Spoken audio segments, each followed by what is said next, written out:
the first branch of the national one that started in Kingston 4 years ago. And Joe Conquer is here. He's one of the festival co-founders and the executive director of the O Positive Festivals. We have Dan Kutowski from Actors Fund. We're really excited to have him here to talk about Cover TA and other things related to healthcare and musicians and what's going on. We have Zavi Pennington, who's doing our mural. He's a live painter with us. Very exciting. He's going to give you some insight as to what it's like to be an artist participating in a festival. And then we have Steve Jones, the editor of the SF Bay Guardian, and he's going to give us some cultural insight of what's going on in San Francisco in particular. So I just thought, I'm also Amy Gardner. I'm a co-producer here, and I'm really excited to have these guys here. And also, I'm going to try to wrap some of the audience members into the conversation to weave some other flavor into it. So I'm just going to start with a round of questions, and if you guys could give maybe a 5-minute at most response, and then I'll come back and ask a different kind of set of questions, that would be great. And I thought I'd begin with Joe. So Joe. Yes. What was the origin of the festivals, and what issues in particular does it take on? Oh, good question. The festival started in Kingston in 2010, and Denise Orzo and myself and a bunch of other friends got together, and it started with a dentist who actually said to me at a party that he would have a band. He would like a band to come from Brooklyn, New York, and travel 90 miles north to Kingston. He would clean their teeth. So we sat around the next day, and Denise can correct me if I'm wrong, and we were like, wow, that's an amazing idea. We wonder if anybody else would do that, because being an artist or a musician at any time in history, and especially now, you have to make sacrifices, as we all know, whether to pay your rent or buy health insurance or maybe get a new guitar or buy paint. And you have utilities to pay, and it can be a struggle. So most of the people we knew and know are either uninsured, and not only that, but don't really know how to access care. And by care, I also mean wellness services and things that can be helpful for artists and musicians to stay in the studio or, say, be on the road and have massage therapy and acupuncture. So in 4 months, we put together the first O Positive Festival, and it was a great success in our eyes. It started much like it feels like here now. We are now in our 4th year. We have traded for over $100,000 worth of care this past year given for art and music. We started off with a much smaller sort of footprint, and even though we are the same size now, we've done things like we had our first large-scale mural this year by Gaia that was 6.5 stories high. We have 40 bands per year. We started off by asking all of our friends to play and participate, and they all thought we were kind of crazy. It was like, wait, you want me to come to where in New York, and I get what in return? I get to get my teeth cleaned, or I get to get a massage? And we said, yeah, come try it, let's see if it works. And this past year, we had 220 bands apply for 40 spots in New York, and 90 artists apply, and for 40 spots. So it's gotten quite competitive. We decided after year 3 to build a national model. We built a playbook, which was probably one of the most exciting things I've been part of, because we got to ask everybody in each department to sort of say, like, okay, now that we've done this, how did we do it? And then you guys contacted us. We said this would be great, and here we are. How's that? Under 5 minutes? Yeah, sure. So one other question I have is, how do you stay well but stay creative at the same time? Because it seems like some of the issues you're taking on address the core nugget of that question. I think you have to decrease stress.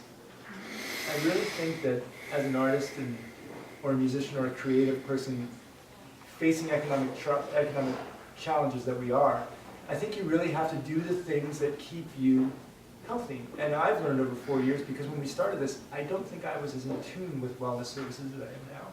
And I think that one thing I've noticed is that stress, and I mean economic stress, can really wear you down as an artist and musician. You can get sick pretty quickly worrying about how you're going to pay rent and how you're going to pay your bills, or if your neighborhood's being gentrified, you're about to be kicked out. So, I think that's a really good thing to do. Nutrition is a very large part. The things that you find at O Positive are all parts of staying well. But I really think economically you have to really take control over what you do. And what you do as an artist and musician isn't just make art and music. It's also, you have a responsibility to stay well for yourself so you can create as much as you possibly can and as well as you can.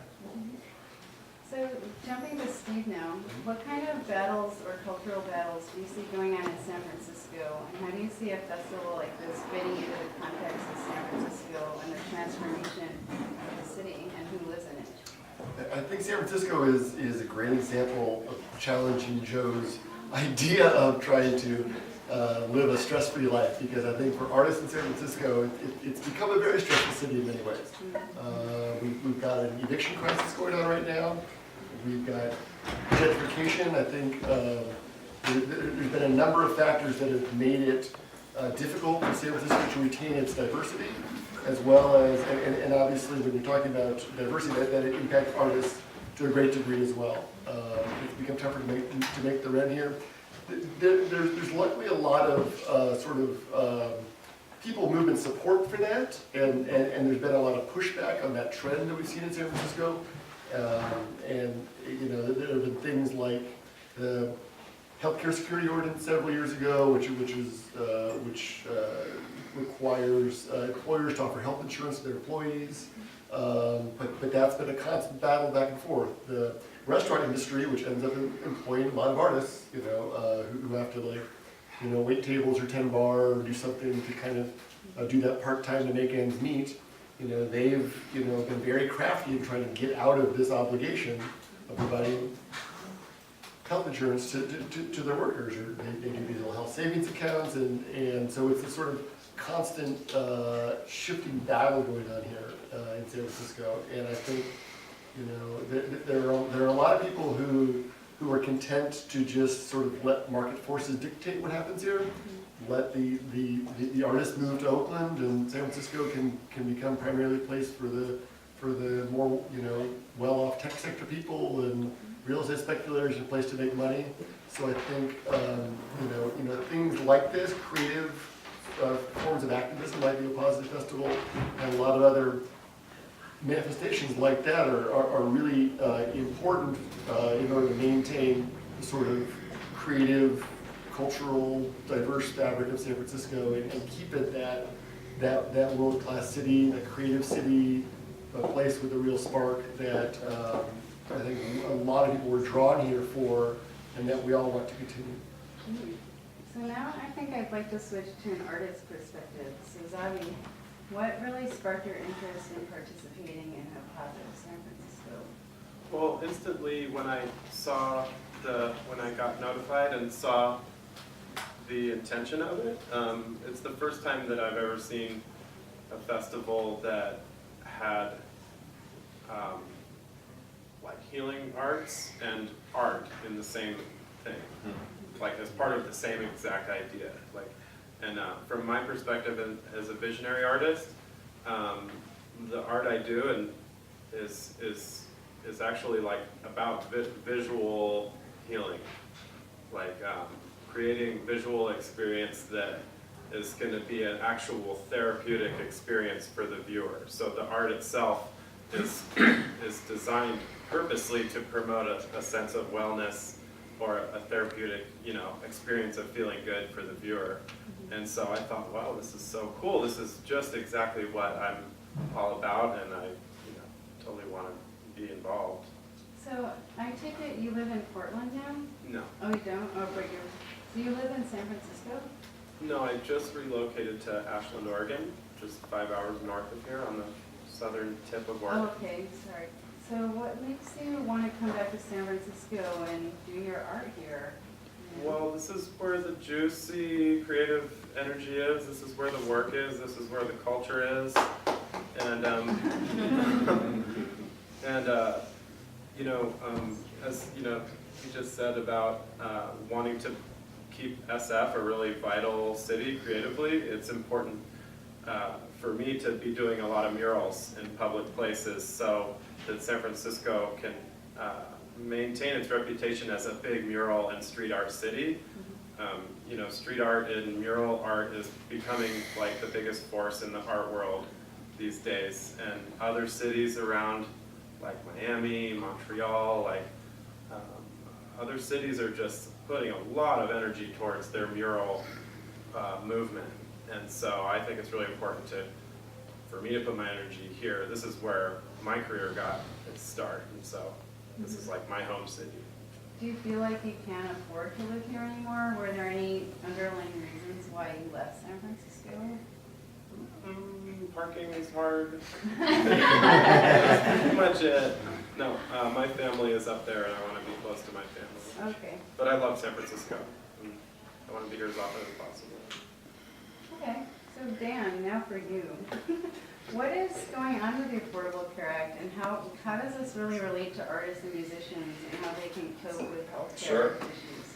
Well, first of all, let me say you started out introducing me as from an organization called the Actors Fund, Oh, which doesn't relate to the people sitting here for the most part. So let me provide a disclaimer and say that we're 131 years old, and we're the oldest entertainment-related nonprofit.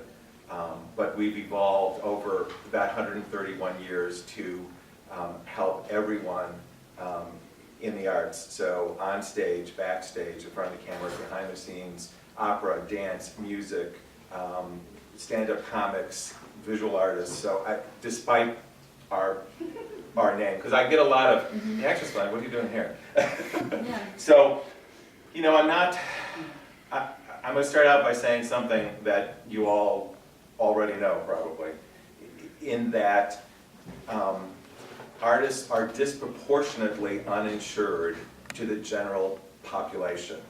I mean, all the studies that are done, all the surveys that are done from National Endowment of the Arts, Future of Music Coalition, I mean, all sort of lead to that if your primary income is generated by your art, you are probably, you know, amongst the most uninsured group of people in this country. I would say if you're playing in the symphony or you're in the pit of the orchestra when a Broadway show tours, you know, you probably are part of the musicians union and have health insurance. If you're a solo artist, you're in a band, probably not. Visual artists are you know, are some of the most uninsured people in this country. So